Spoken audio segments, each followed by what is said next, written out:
Welcome to the video series How to Grow and Sell Microgreens from the comfort of your home. And in this video we will be discussing a bit more about the pests and diseases that you can encounter, because this is an issue that you will encounter if you want to be able to start growing and selling microgreens and making these packaged microgreens you can sell to friends and family.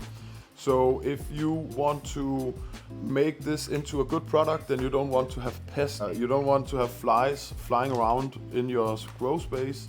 And to ensure that this doesn't happen, we use these yellow fly traps.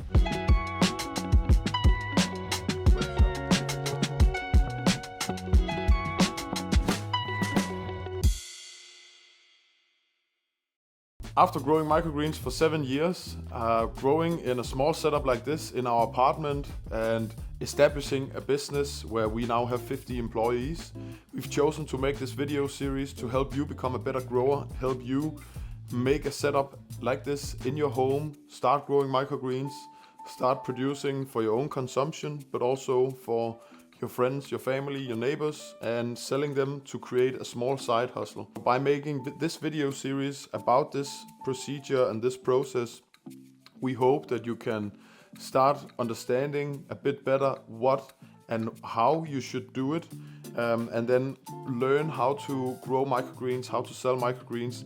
And of course we hope that you will go into our grow shop, nordichydro.com, invest in the tent, in the lights, in the trays and the seeds and everything you need in order to get success with this.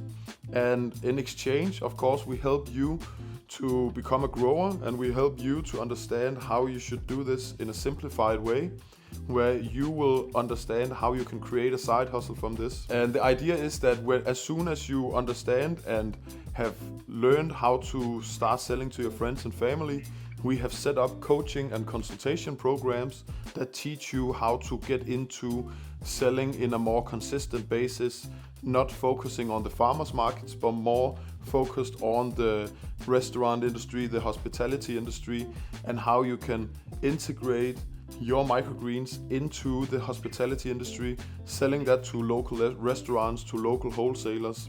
But first, of course, you need to understand the basics, and that's what you learn here in this free video series, How to Grow and Sell Microgreens. So if you're up for this challenge together, then let's go through this video series and you will learn a lot, and hopefully you will understand how and what you need to do to be able to, in order to sell your first package of cut microgreens to your friends, your family, your neighbors, the people that's around close to your inner circle. That's the idea. And let's move on to the video. So these yellow fly traps is really awesome for little flies, for trips, for small flies that really can destroy your climate and your, as you can see here, we have already some flies caught in it. If they are allowed to thrive, and then they will pretty fast reproduce, and you will have a lot of flies everywhere in your room. The two most typical things that you need to worry about is mold and then flies. But as you can see in the video on the citrus trees here, this is something that you also can encounter. We found these small spider mites, and spider mites is a tiny spider that really reproduces fast and can take over the whole grow space. So because of this, we are moving out the citrus trees from this grow space and really just focusing more on the microgreens, the salads and the edible flowers. So these things are very important to keep in mind. I would recommend you to use the yellow fly traps. And then for the mold issues, I would recommend you use some fans. In this full kit that we have here is around 700 euros with the tent, with the lights and the fans. So this is basically all you need, except of the fly traps, to make sure that you don't encounter these issues. Mold happens in the greens because they're so dense. I already cut some of these for my own consumption, but they're really dense. So if they are not having a low humidity and a high airflow, then they will pretty fast start to mold. The good thing about a high airflow is also that you will dry the greens out, and as you cut them they will not be wet at the stems.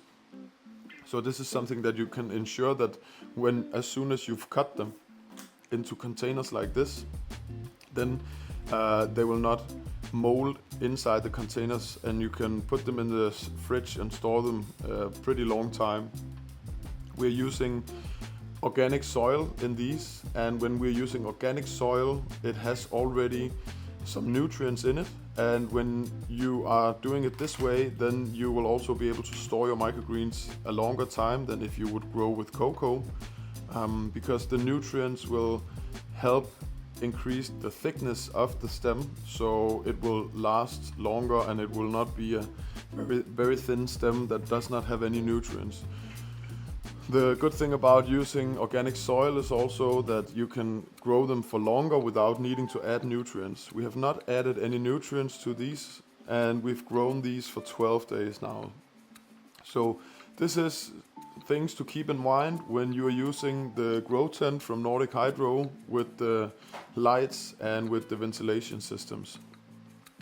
So that was it for this video in the video series. The next video will be about growing inside a tent like this, but also what is the legislation, the typical legal things that you need to keep in mind when you are growing like this and you want to sell to your friends and family. If you are looking for some special kind of one-to-one mentorship, you can go into nordichydro.com, and then you can see the type of mentorships that we are offering and see if it's interesting for us to work together. But yeah, this is also where we keep all the equipment that we use, and you can find everything we ship all over Europe and also to North America. But please get in contact with us if you're from North America, and then we can see how much the shipment will be. That's it for this video. Hope you learned something. See you in the next video. Take care.